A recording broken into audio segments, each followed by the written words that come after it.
قرآن مجید محمد الرسول اللہ کا اصل معجزہ، بلکہ اس سے آگے بڑھ کر ایک لفظ استعمال کروں گا، واحد معجزہ ہے۔ آپ شاید حیران ہو کہ اور بھی تو معجزات بیان ہوتے ہیں حضور کے، لیکن میری بات سمجھیے، غور کیجیے۔ ان واقعات سے مجھے انکار نہیں ہے، لیکن جو بات میں کہنا چاہتا ہوں اس کو اچھی طرح سمجھیے۔ معجزہ کہتے کسے ہیں؟ معجزہ عاجز کر دینے والی شے۔ اس معجزے میں دو چیزیں ہونی لازم ہیں، دعویٰ اور تحدی، چیلنج۔ جبکہ کوئی خرق عادت کوئی شے پیدا ہو جائے، خرق عادت اسے کہتے ہیں کہ فزیکل لا ایک ہے، پانی، واٹر کیپس اٹس سرفیس، حضرت موسیٰ کا عصا اس پر لگا اور سمندر پھٹ گیا، خرق عادت ہے۔ یعنی جو عادی قانون ہے، عام طور پر جو قوانین طبعیہ ہے، ان کا پھٹ جانا، ختم ہو جانا، ٹوٹ جانا، اور کسی حقیقت کا اس میں سے ظاہر ہو جانا جو ان فزیکل لاز کے خلاف۔ آگ کے بارے میں قانون کیا ہے؟ وہ جلاتی ہے، لیکن یہ کہ یہ معجزہ ہے، یہ خرق عادت ہے کہ حضرت ابراہیم آگ میں ڈالے گئے، اسے نہیں جلایا، یا نارو کونی بردن و سلام علی ابراہیم۔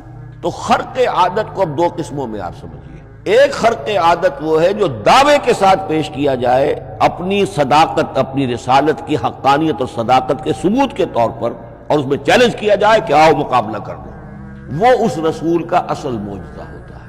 ایک خرق عادت وہ ہے جو اللہ تعالیٰ اپنے نیک بندوں کی بزرگی کو ظاہر کرنے کے لیے، غیر انبیاء کے لیے بھی کرامات جنہیں ہم کہتے ہیں ہو جاتی ہے۔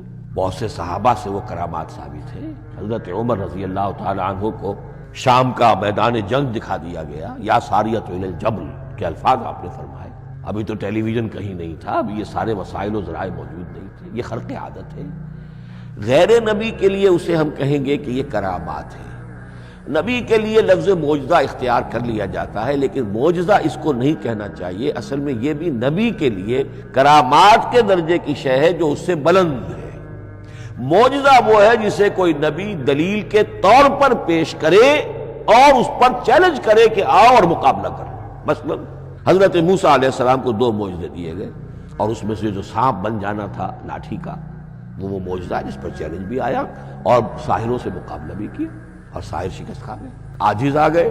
القی السحرۃ ساجدین، وہ سارے جادوگر جو ہیں فوری طور پر بے اختیار سجدے میں گر گئے۔ آمنا برب موسیٰ و ہارون، ہم ایمان لے آئے موسیٰ اور ہارون کے رب پر۔ یہ معجزہ ہے۔ اس معنی میں محمد الرسول اللہ صلی اللہ علیہ وسلم کا معجزہ صرف قرآن حکیم۔ قرآن مجید میں آپ سورہ انعام میں بھی دیکھیں گے بہت ہی شدت کے ساتھ، سورہ بنی اسرائیل میں دیکھیں گے بڑی تفصیل کے ساتھ معجزے طلب کیے گئے۔ آپ اس مکے کی سرزمین میں ابھی ہمارے دیکھتے ہی دیکھتے چشمہ نکال دیجئے، ہم مان لیں گے آپ اللہ کے رسول ہیں۔ آپ ہماری نگاہوں کے سامنے آسمان پر چڑھ کر دکھائیے، پھر وہاں سے کتاب لے کر اتریے، پھر ہم سمجھ لیں گے آپ اللہ کے رسول ہیں۔ آپ کے لیے چشم زدن میں کوئی محل سونے کا چاندی کا تیار ہو جائے، مان لیں گے آپ کو اللہ کے رسول ہیں۔ آپ اس بے آب و گیا وادی میں فوراً ایک باغ جو ہے اپنے لیے بنا کے دکھا دیں، مان لیں گے کہ آپ اللہ کے رسول ہیں۔ ایسے تمام مطالبات پر اللہ تعالیٰ کی طرف سے کوڑا جواب ملا، اللہ اس قسم کی کوئی شے نہیں دکھائے گا۔ بلکہ سورہ انعام جب ہم پڑھیں گے، وہاں تو بہت ہی واقعہ یہ ہے کہ اس کو پڑھ کر رقت طاری ہوتی ہے کہ ایک موقع پر ایسا محسوس ہوتا ہے کہ حضور صلی اللہ علیہ وسلم کی طبیعت مبارکہ میں یہ خیال پیدا ہو گیا کہ اللہ کو ایسی شے ان کو دکھائی دی جائے تاکہ چپ تو ہو جائے، نہ بھی مانیں گے چپ تو ہوں گے، ورنہ تو عوام کے سامنے ان کی دلیل مجھ پر قائم ہو رہی ہے کہ بھائی یہ رسالت کے مدعی ہے۔ ہم کہتے ہیں معجزہ دکھاؤ، معجزہ نہیں دکھاتی، تو پوزیشن میری جو ہے کمزور ہو رہی ہے۔ وہاں جس انداز میں اللہ نے کہا ہے، ہرگز نہیں، اے نبی اگر آپ کے اختیار میں ہے تو کہیں آسمان پر سیڑھی لگا لیجئے، یا زمین میں سرنگ لگا کے کوئی معجزہ لا سکتے ہو تو لے آئیے، ہم نہیں دکھائیں گے۔ رقت طاری ہوتی ہے۔ تو حضور کا معجزہ اس معنی میں صرف ایک ہے، اور وہ قرآن ہے۔ اچھا، اس کے لیے کیسے کیسے چیلنج کیے گئے؟ ام یقولون تقولہ بل لا یؤمنون فلیاتوا بحدیث مثلہ ان کانوا صادقین، سورۃ الطور۔ کیا ان لوگوں کا کہنا یہ ہے کہ یہ کلام خود محمد نے موضوع کر لیا ہے صلی اللہ علیہ وسلم؟ تو اگر ایسی بات ہے تو وہ بھی ایسا ہی کلام پیش کر دیں۔ تحدی، اس چیلنج کو کوئی قبول نہیں کر سکا۔ کم سے کم اس شرافت کا اقرار کرنا پڑتا ہے کہ اس وقت عرب قوم میں یہ شرافت تھی کہ کسی نے اٹیمپٹ بھی نہیں کی۔ ورنہ کوئی شخص الٹی سیدھی عبارت لکھ کر لے آتا اور کھڑا ہو کر کہہ دیتا کہ ٹھیک میں کہتا ہوں یہ ہے، یہ قرآن کی طرح کا کلام ہے. نہیں، کسی نے نہیں کیا. تاریخ یہ بتاتی ہے کہ اس تحدی کا کوئی کسی نے قبول نہیں کیا. اسی طرح فرمایا سورہ بنی اسرائیل میں قُلْ لَئِنِ اجْتَمَعَتِ الْإِنسُ وَالْجِنُّ عَلَىٰ أَن يَأْتُوا بِمِثْلِ هَٰذَا الْقُرْآنِ لَا يَأْتُونَ بِمِثْلِهِ وَلَوْ كَانَ بَعْضُهُمْ لِبَعْضٍ ظَهِيرًا. چیلنج ہے، اے نبی کہہ دیجئے اگر تمام انسان تمام جن مل کر بھی چاہیں کہ ایسی کوئی کتاب وہ مرتب کر لے، نہیں کر سکیں گے، چاہے وہ سب کے سب ایک دوسرے کی مدد کریں. ہے کہ نہیں چیلنج؟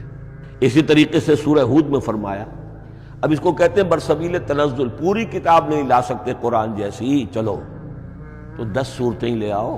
قُلْ فَاتُوا بِعَشْرِ سُوَرٍ مِثْلَهُ مُفْتَرَيَاتٍ.